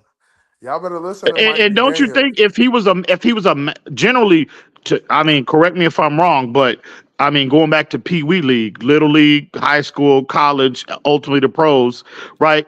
If a player is a master at one thing, generally there's no need that player is pretty much stationary. That's his position to be locked. He's locked that position down. They generally don't tinker with a player mastering a position. So what has he mastered? He's mastered now. And think about the learning curve that Liam Ikenberg is on, right? Considering what he was him and Austin Jackson were complete train wrecks, right? Since day one they drafted And them. we've seen how Austin So Jackson improved. now for him, and that's Austin Jackson. But as far as Liam Eichenberg is concerned, when he's saying he's improved so much, right? So- Well, yeah, that might be true, but you got to consider where he started, where he was when they drafted him. He was a complete train wreck. They had to completely break his game down to rebuild him. So for the him to sit up here and say the man is, I do agree with that. He's gotten marginally better, but you got to consider where he started from. Yeah. So you're saying that Ikenberg was the reason why we win the division? Is he the reason why we had that collapse in December? Are you gonna place it on Liam Eichenberg, who played those games? I'll say this, Shake. I'll say this. Now, there's some games he could have played better for sure, right? Okay. Was he the sole responsibility? No. Was he part of the problem? Yeah, I think he was part of the problem for sure, right? If the Miami Dolphins want to be a better football team, they go get better players, but are better play? It's like the Tua situation. It's like, Hey, bro, Shake, y'all can you want a highlight better Red, White, and quarterback? Bills real quick? Say it again. I was asking Shake, just a master of versatility isn't a compliment. It just means you're not good enough to start at one spot. Exactly the point that I made. Exactly. Come on, Well, bro. I mean, I'm not arguing the point. I'm just saying he said he developed a lot. Like he's grown a lot as a football player. I think if he was bad, then he wouldn't be in that starting spot. I think they would find somebody else to put in the spot. I think that's teams doing their due diligence and putting the best guys on the field. I don't think it's about politics or where you're drafted at this point. I think it's about guys who can play and who've shown the best on film. No, bro. You're very naive to think draft status at this point. Absolutely, 4 years. absolutely. Then Chris Greer need to get fired. But absolutely.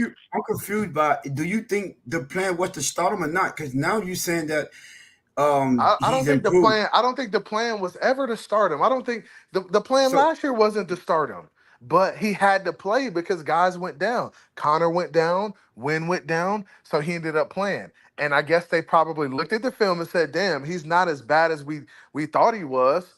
He's playing decent. He's got some bad reps, but he's serviceable." Last year, there are. Hold up. Let me last year. finish. I think there are serviceable guys on every offensive line in the NFL. I don't think everybody on everybody's offensive line are fucking world beaters. No, It just isn't possible. no, nobody's saying that. But again, clearly the plan this year was to start him because again, the narrative privately as well as publicly You out there address it. Yeah. surrounding that right guard spot was okay. We listen. We like Robert Hunt, but that might he's a little out of our price range, and also right. We're going to move off of him, but we're confident that Liam Eichenberg can do the job, right? again, this has been the narrative. So to sit here and say the objective was not to start him is ridiculous. No, they felt like, and again, they might still feel that way, but we'll see what. And again, I want to be clear.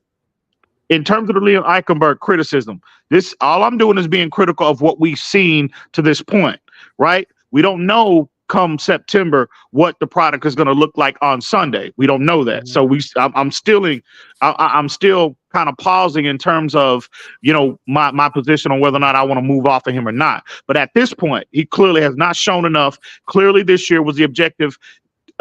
I think the strategy was clearly to start him, and hopefully he can fill in that right guard spot, that void that left, that Robert Hunt left when he left the free agency. So to sit here that hadn't been the case is ridiculous.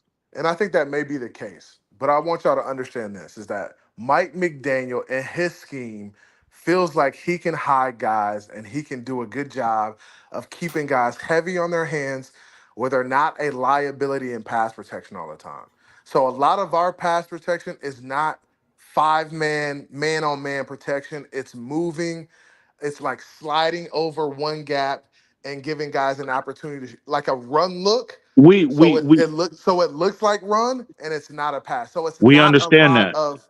So it's not. But if you got to hide guys, that means they're not good enough for the job. Exactly. If you got to hide, and again, so you think Liam Ikenberg is not good enough to do that? But there's reps of him doing that well on film. But no. No. You didn't get what I said. I said if you have to hide him, he's not good enough for the job. He's good enough to be hitting. Okay, cool. But the mere fact that you have to hide him says a lot about his production, bro. And there are guys on every offensive line. You don't have to hide guys that are them guys there. Come on, bro. But you got to have competency. You gotta have confidence. No, nobody's asking to be Quentin Nelson, bro. I mean, just be enough to where you're not a liability 90% of the reps, bro.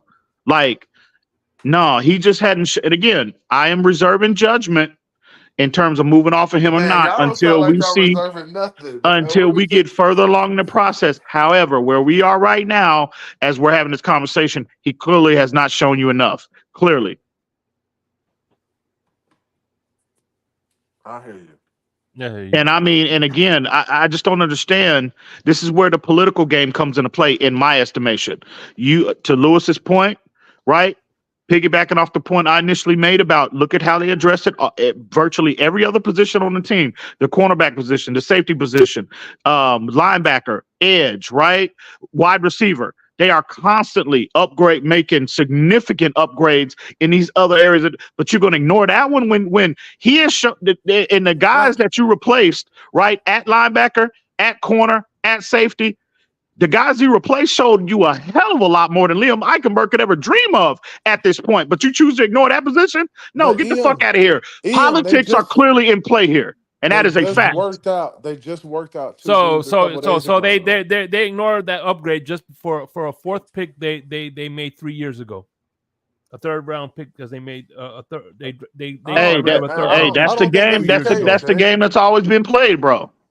But they're still bringing in guys and working out guys. So they're okay. We're just gonna have to agree to disagree on that one. But hey, that it is what it is. Wait. What are we disagreeing on? What are we disagreeing on, Shay? This is political. I don't think it's political. Man, how can you sit here and say that it's not though? How can you sit here and say it is? Again, what has Ikenberg shown you? Right? Mm-hmm. We just highlighted how the approach that they've taken with virtually every other position on this team. Right. And you're replacing players that have shown you, right, from a production standpoint, relative to their positions, a hell of a lot more than Ikenberg could ever dream of. Right.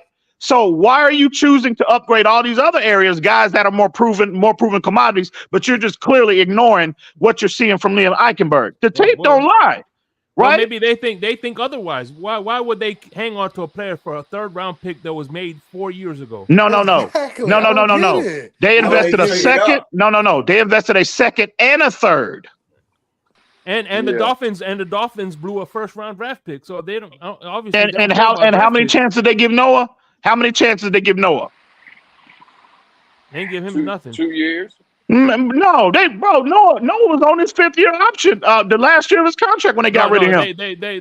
they declined his 5th-year option. They gave him 4 years. Yeah, they gave. Yeah. Oh, they No, declined. Well, 4 years. no, I think it Mhm. was 3 years actually. It wasn't. Yeah, I it don't was think 3 it was 4 years. years. Yeah, Yeah, he three. went there because they did decline his 4th year, and they traded him. So they gave him 3 years. Yeah, they gave him 3 years. I'll just say this though, right? Like, I'm not here to say if it's politics or anything like that. What I will say though is, for me, when you're in an organization and you deem your quarterback, right? And again, this is not for the fans. This is from the Dolphin organization perspective.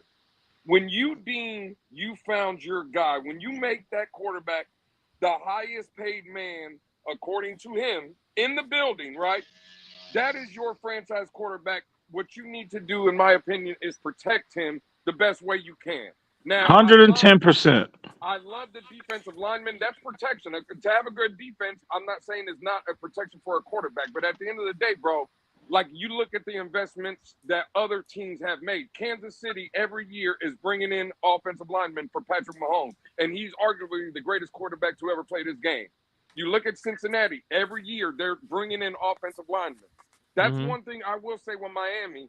They have been stuck on kind of this approach where, yeah, we'll just stick with this guy, or we'll Yeah. go get a guy, but it's not the top tier. And I just, for me, if you deem, again, when you hand out the richest contract in this organization's history, you got to do everything to protect that Hey, quarterback. I'm sorry. but you know what's crazy though? Here we are.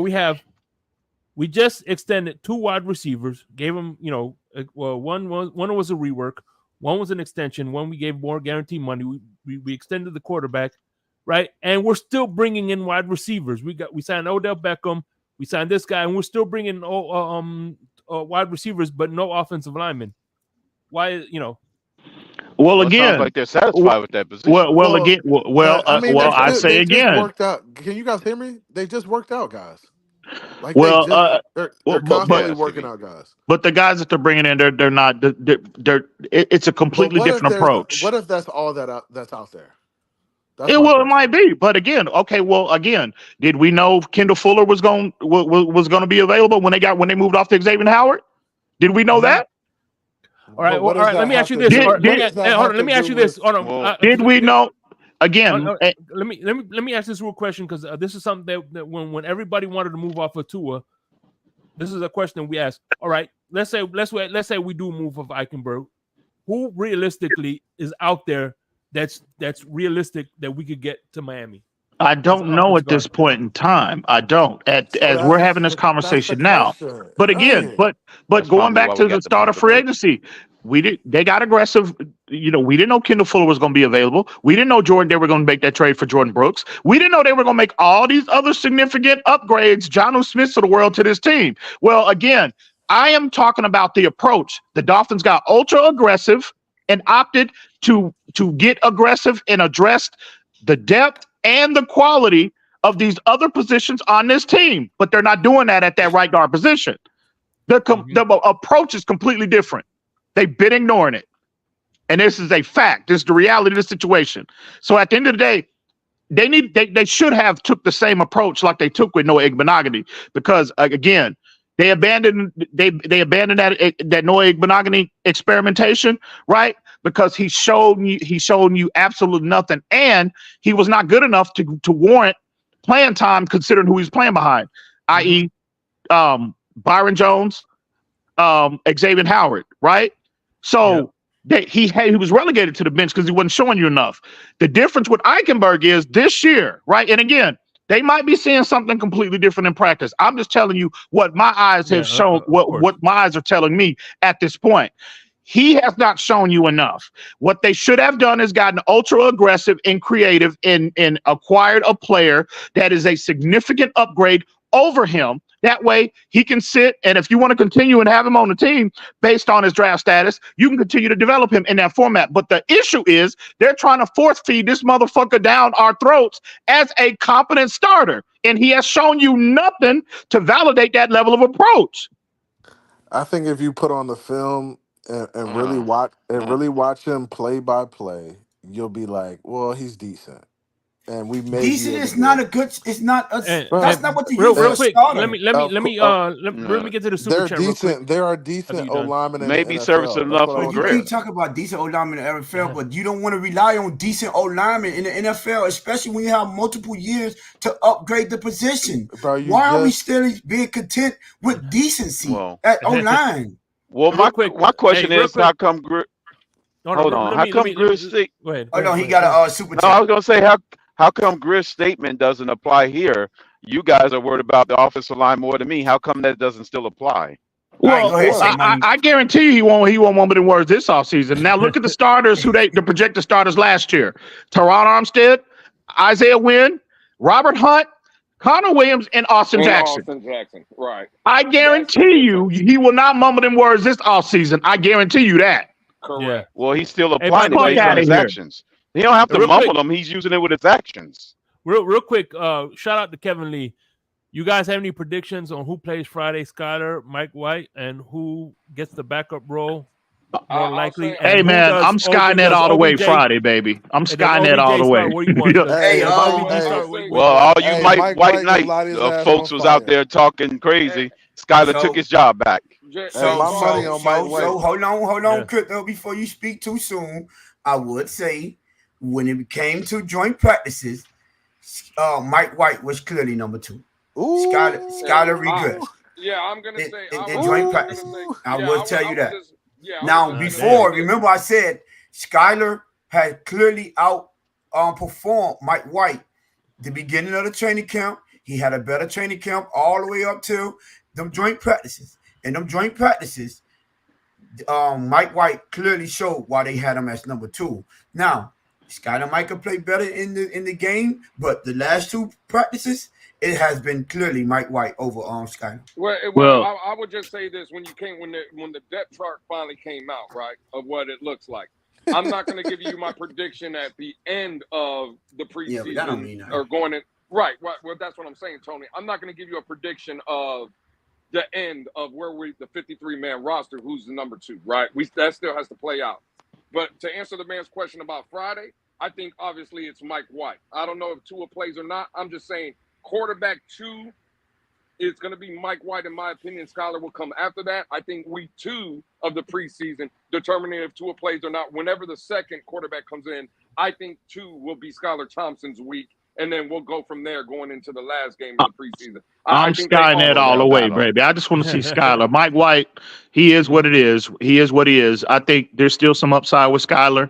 I'm Skynet all the way, baby. Hey, I want to see. Matter of fact, were you talking Skyler? They need over to get Tua at whole one games. point?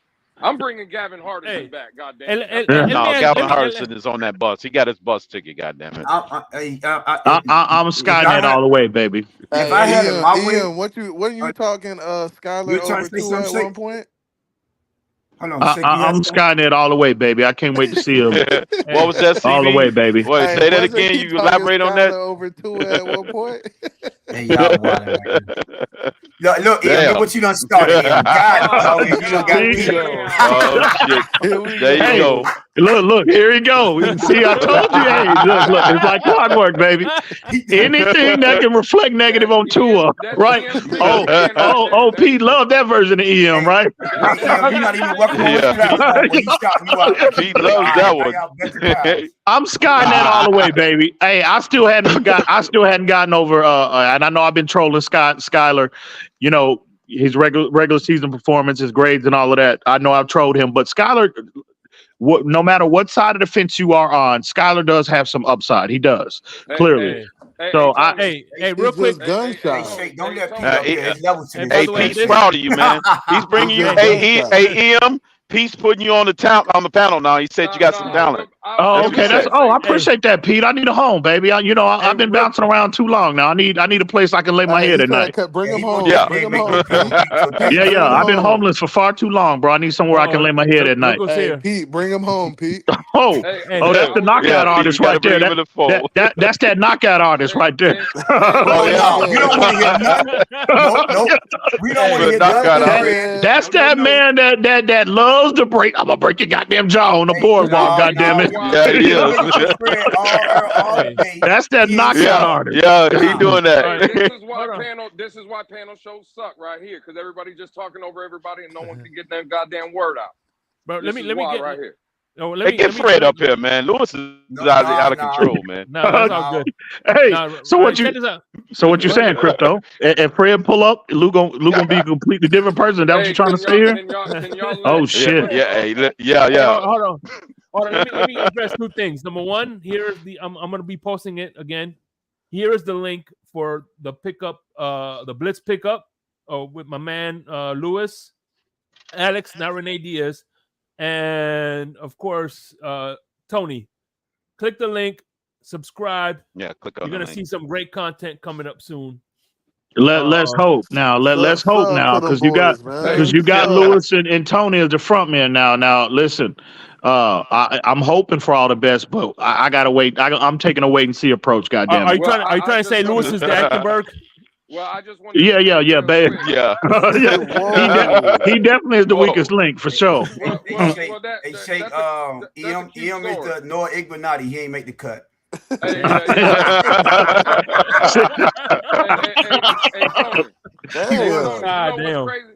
damn.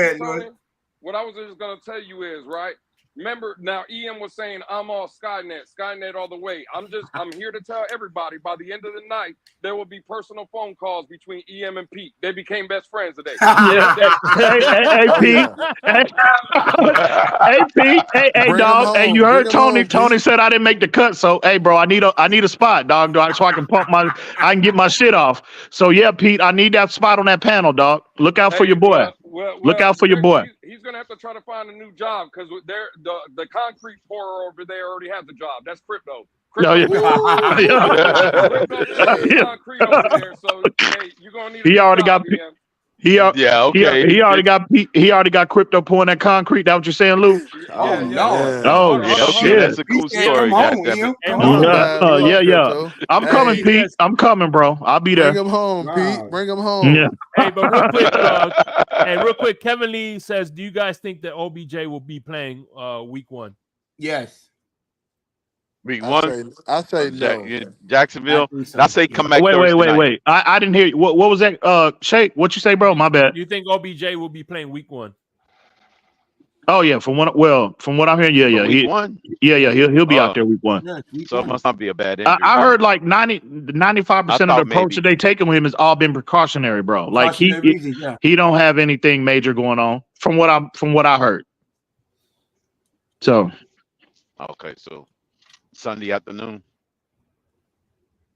Hey, by the way, who came up with that? Is that logo? a 1 o'clock game? game? That logo. Everything we did was it was a collaborative effort. We all threw out a bunch of them, and then we came up with a group decision which one we was going with. Same way with the name, we had a bunch of different names, and we came up with this one here. So I got a question real quick though. Right, I have a question before you do. What? Oh, my bad, Shay. Go ahead. No. I just want to know real quick. Can you name 2 of the names that were turned down?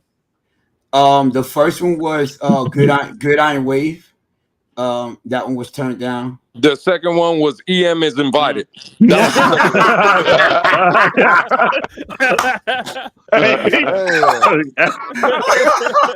killing you, bro. Hey, Pete, bring him home. Damn. Pete, bring him home, Pete.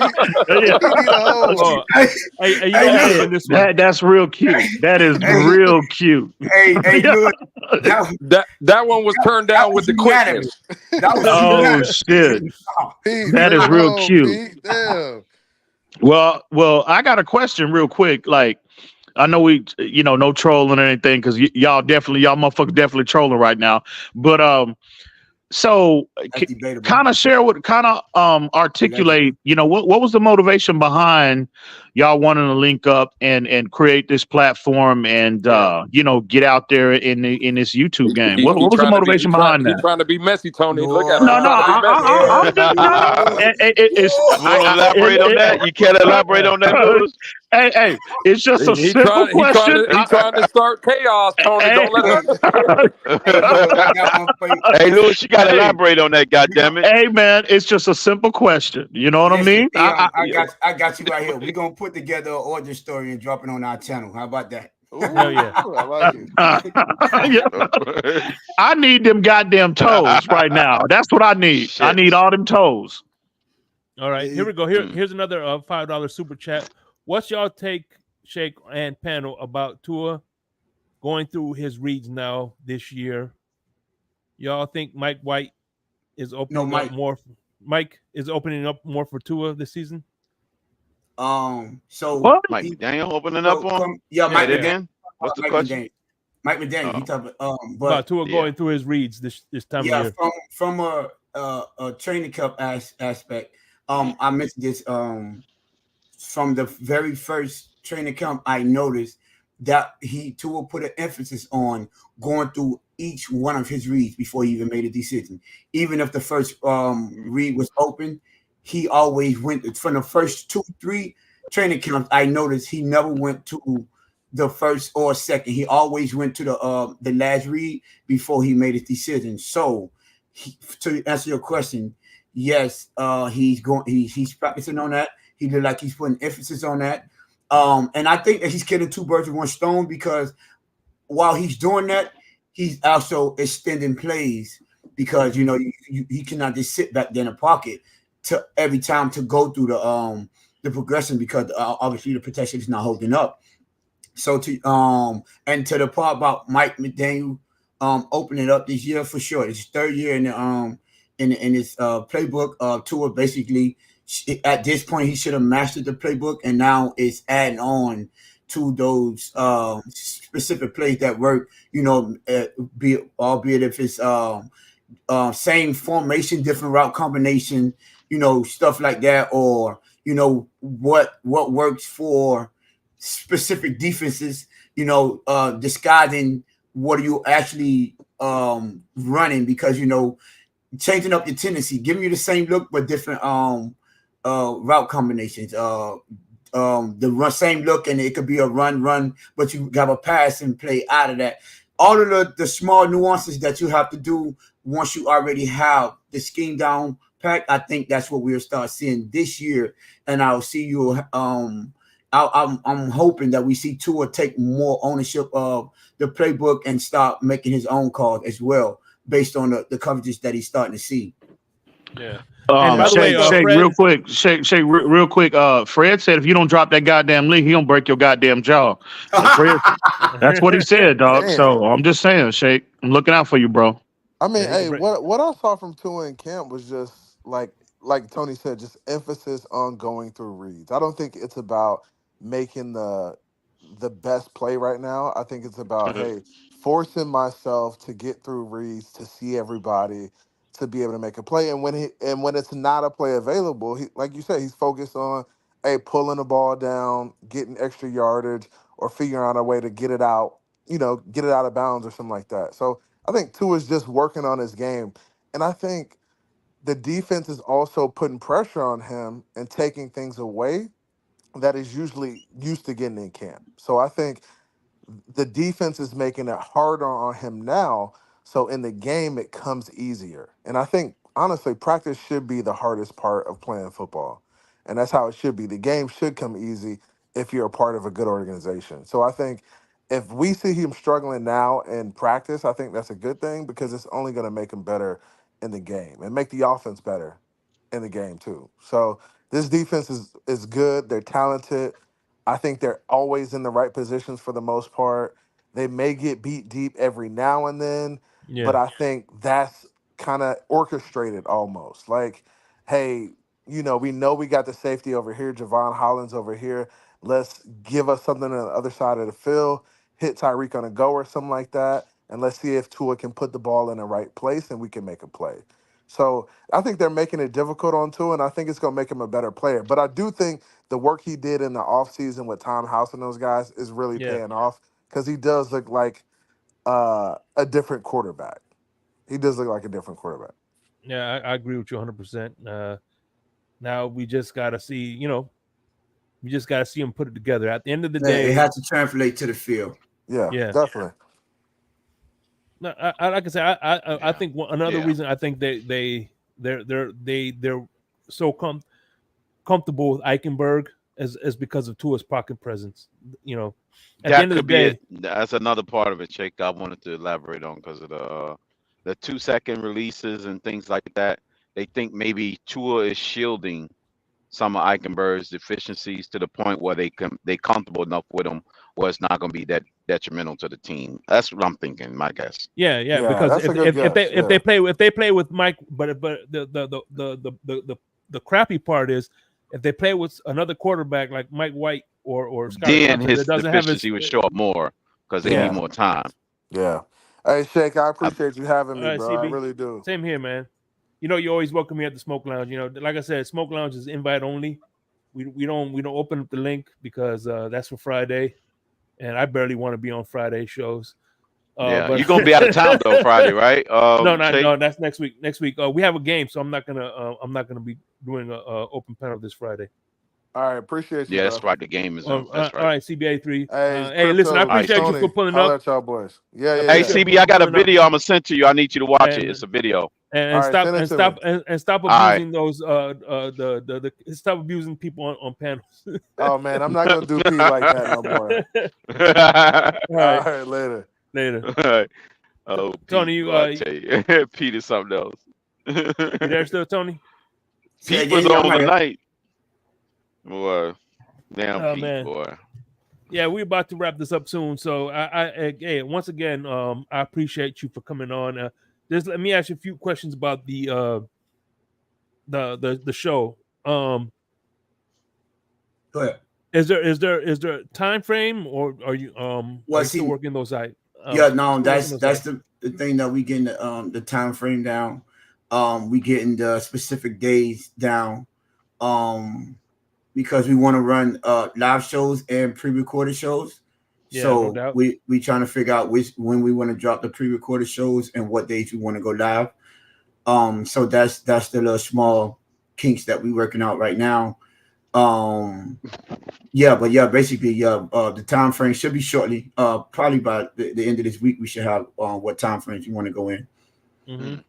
And I guess a good thing too is that you and Alex are both season ticket holders, so you Right. guys are gonna be boots on the ground there.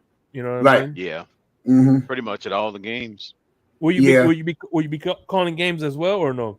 So calling games, no. We're thinking. Well, We're at least trying. the away games, maybe the away games, maybe. Well, remember we go to a lot of away games as well. So Okay, yeah. remember, I think we're going right now. We're already slated for 3 of them, and we're they're like 85% at in the Buffalo win. So that'll be another 4 away games. So basically, what Right. that'll make it like 12 games total. So there's only 5 games for us not to attend.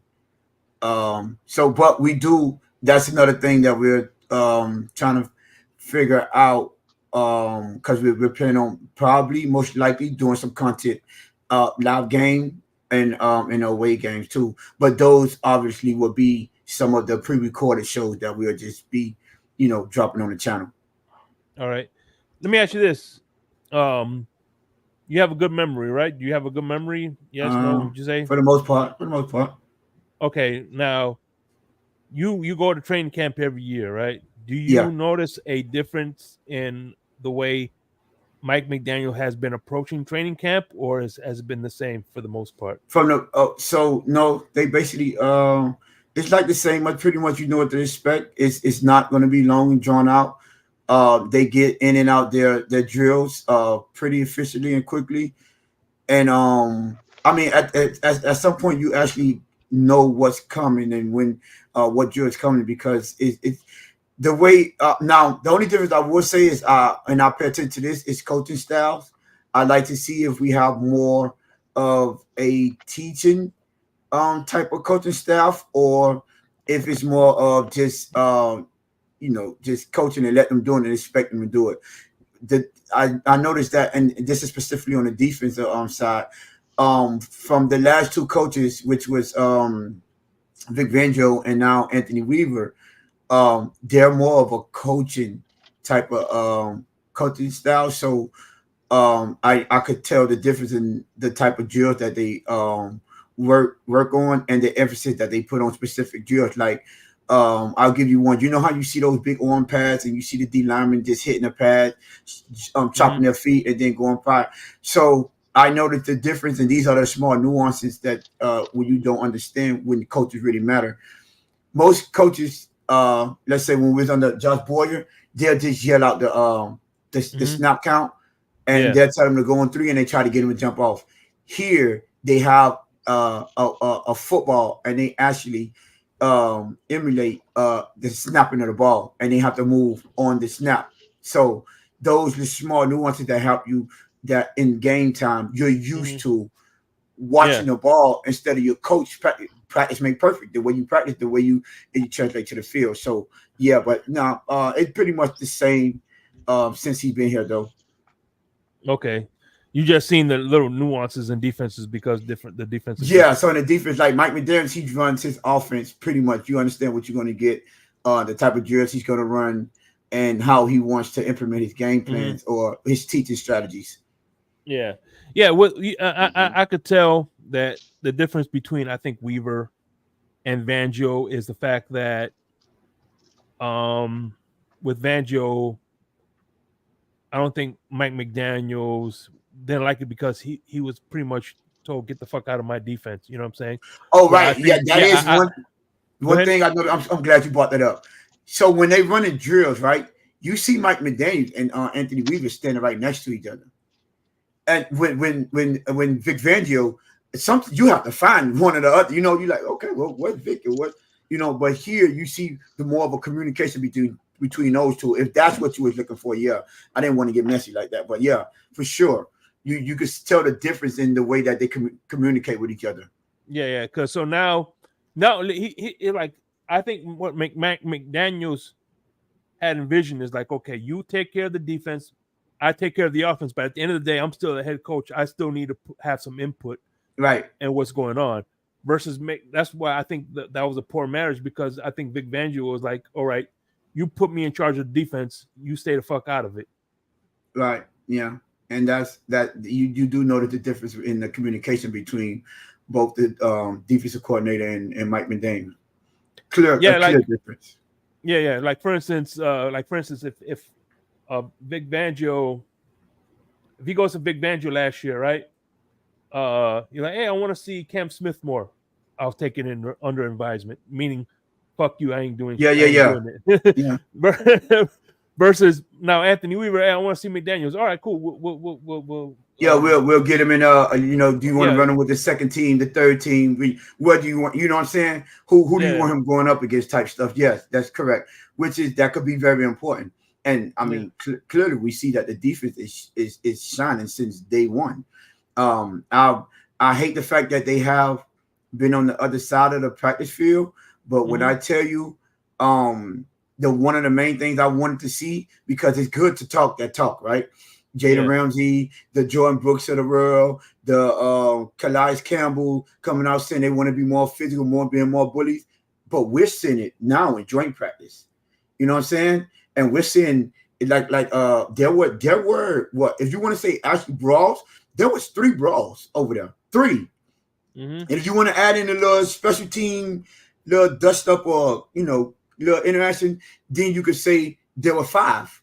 But like you see them, they doing a thing. Like they're setting the tone, they're making statements, and they let you know, oh no, we here to play. Jalen Ramsey threw somebody's helmet today. Damn. Yeah. So yeah, it's like that. They had a brawl yesterday and they had 3 today. So it's a continuation. You see the word that they send, they're practicing what they're preaching. Now we could just get the offense to have 1 or 2 players to be like that. Man, this would be a complete different team. Complete different team. Yeah, man. By the way, here's the link one last time. And by the way, if after the replay is over, I want you to know real quick. I'm gonna real quick. I'm gonna give y'all. I'm gonna teach somebody something. I'm gonna teach y'all something real quick. All right.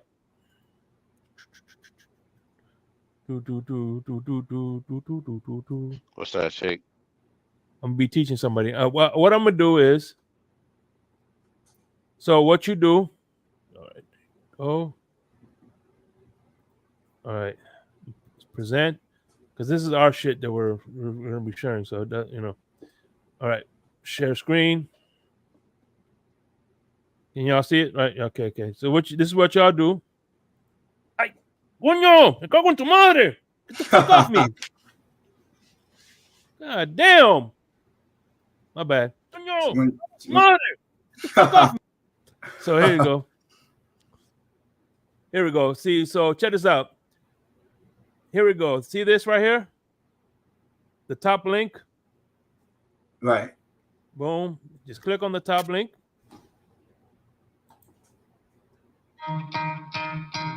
That one, damn it.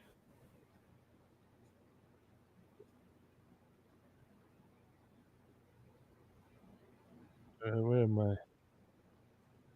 Sorry. Bye. There you go. Go here. More.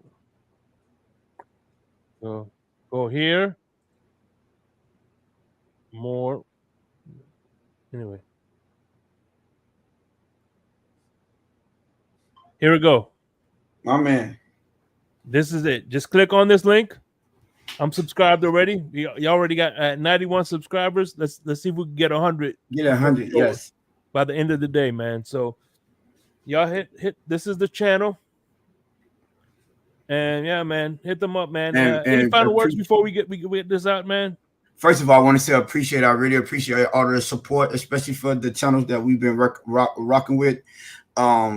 And that goes to show that we could all support each other, and we don't have to, there's no jealousy involved. So I really want to emphasize how much we appreciate everybody that's been rocking with us. Everybody has shared our page.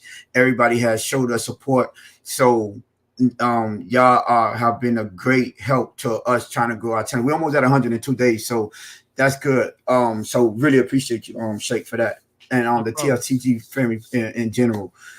Now, final thoughts. Hey, listen, it's training camp, so let's not get too excited. Let's not get too down. Let's not look into it.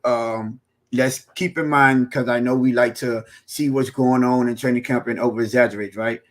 They're doing basic packages. They're doing basic plays.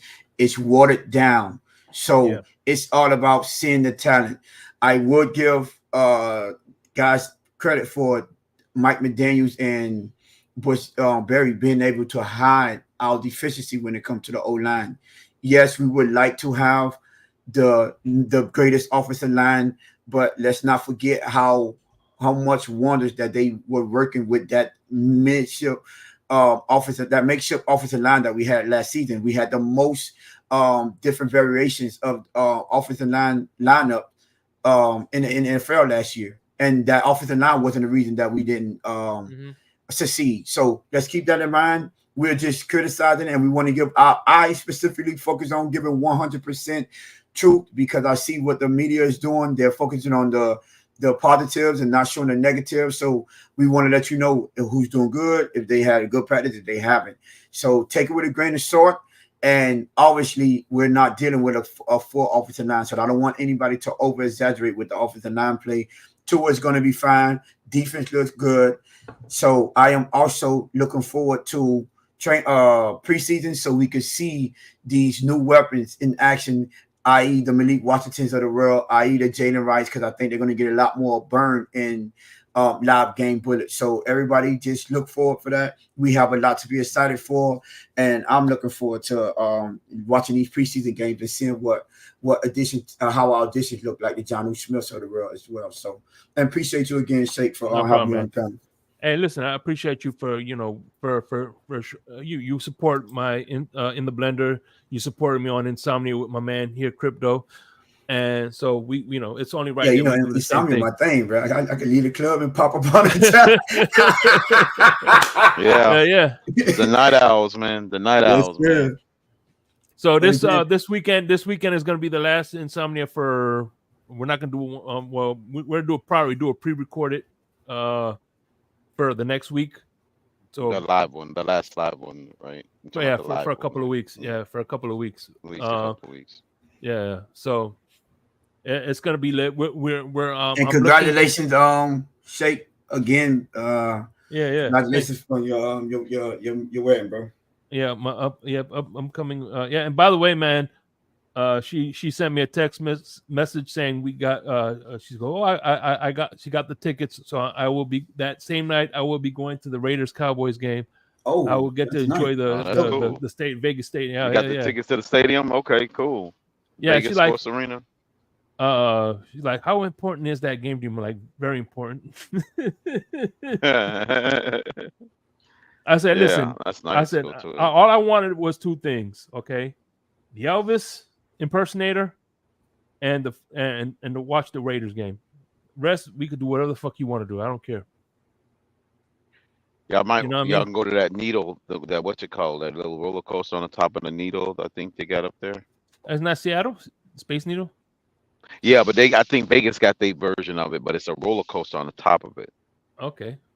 Yeah. I ain't gonna do on that shit. But anyway, hands up, everybody. All right. We out here. We out, baby. Yep. And by the way, TMI Tuesday will be tomorrow. So y'all check this out. So we out. Oh, yeah.